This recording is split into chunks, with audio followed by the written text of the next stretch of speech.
in the Middle Ages. Army of Darkness is not like a real Evil Dead film, I think, but Army of Darkness is a really cool film. It's great entertainment, it's so funny.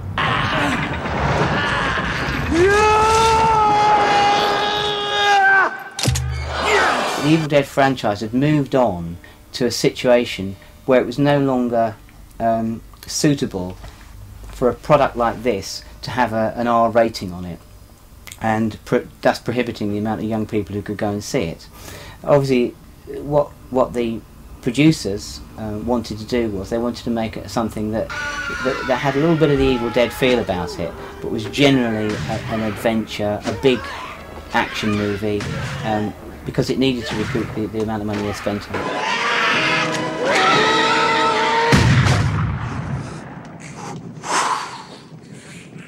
Army of Darkness was funny because it set the stage for Hercules and Xena, and you can see where that came from. Watching Evil Dead 3, you could see where he was going, and I did enjoy it. I especially enjoyed the skeletons, which I just thought were fantastic. Welcome back to the land of the living. It's got that sort of Jason and the Argonauts feel, and the whole skeletons and animatronics, and it was just like Evil Dead on a epic canvas. I thought it was hilarious. Oh, that's gonna hurt! Sam did want thousands of skeletal extras for his Army of Darkness. However, this wasn't really doable, and digital technology wasn't available back then, so he had to scale things down a bit.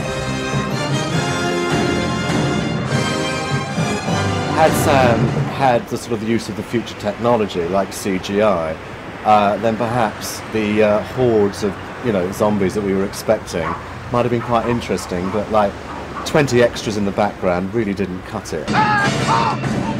At one point, the living dead soon became the loving dead, as two extras in full skeleton suits were caught boning each other inside the castle set. And they say filming isn't fun.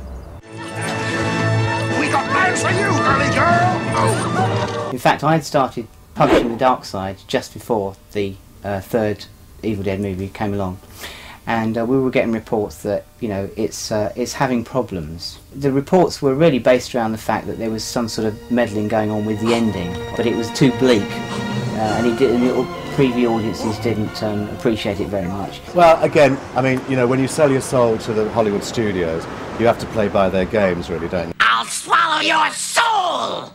Come get some. I mean, obviously, Army of Darkness was previewed and focus grouped and all this sort of stuff. So you can see why they would actually change the end and make it a bit more upbeat. But of course, everyone loves the alternate end, and it would have actually fitted the film far, far better. But even then, as now, Hollywood would never, ever allow that sort of ending. It would have to be upbeat. One of the things about this this new ending is topped and tailed by sequences in a supermarket. Lady, I'm afraid I'm going to have to ask you to leave the store. Yeah, in Japan it was known as Captain Supermarket. Who the hell are you? Name's Ash. Housewares. You can't really imagine a lot of horror fans wanting to rush in and see a movie called Captain Supermarket. I think films were going through a big irony, air quotes type thing anyway, and so every Bruce Campbell line was geared around making it iconic with the groovy and give me some sugar baby and all that. Give me some sugar, baby. Yeah, one of the interesting things about Army of Darkness is that the brief cameo by Bridget Fonda in the opening scene as Ash's girlfriend. And it's interesting because she was a fan of the Evil Dead films and asked if she could be in them, and I'm assuming she did it for free or a very small amount of money.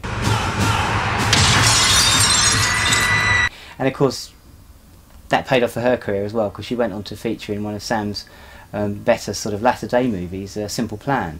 About Sam Raimi's car, that's really fun, that Sam Raimi's car is in every film he's made.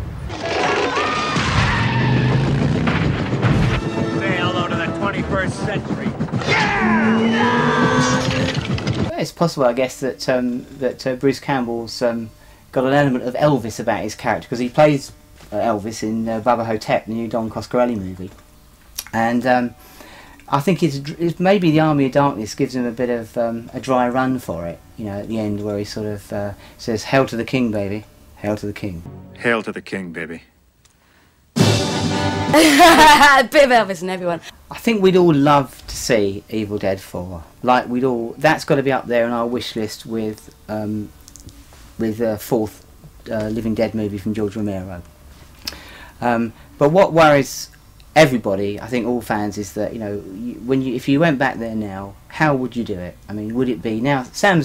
Let's face it, Sam's unlikely to follow up Spider-Man 2 with Evil Dead 4. It would be nice to think if he would. Although Peter Jackson has said that he's interested in going off and making a low-budget gore movie, so it's possible that if he did that and it was a big success, then Sam might do the same. I don't know if Sam Raimi will make an Evil Dead 4. I kind of can't see it because he's moved on. He's changed so much now. I mean, he's doing Spider-Man, and if he went and did an Evil Dead 4, it would end up being big budget, and I don't think it would have that same. I don't think it would be scary. I think as soon as you start throwing huge budgets at horror films, they start to look unrealistic, and for some reason it just loses that intimate kind of gritty scariness that the Evil Dead had. Every time I've interviewed Sam since the Evil Dead 2, which has been about 4 or 5 or 6 times, I've always said to him, okay, when are you going to go back and do Evil Dead 4? And he's always said, it'll be the next picture, it'll be the next picture. And of course it hasn't been, but I actually now think that, like Peter Jackson, who is more or less in the same sort of category in a way, who's gone in the same trajectory with like low budget horror and then gone into the major studio league, and he's always wanted to do another Bad Taste, another Brain Dead. I think that Sam will eventually get back to doing Evil Dead 4, but I think it's got to be something after something that really fails badly. And after Spider-Man, I don't think it's going to be a couple of years, but I know he wants to do it, and it would be great if he did. And I just think that enough time's passed and the technology has advanced so much that you could do a really fantastic job.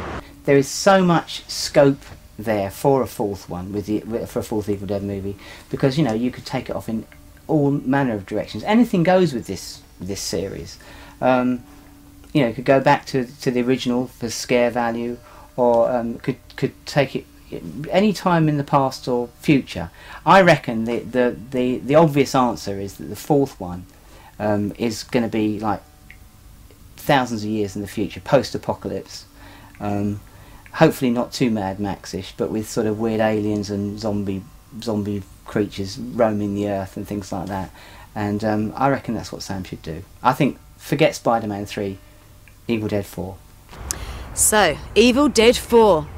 Well, the fans are certainly screaming out for it, but will it ever happen? Sam, it's over to you.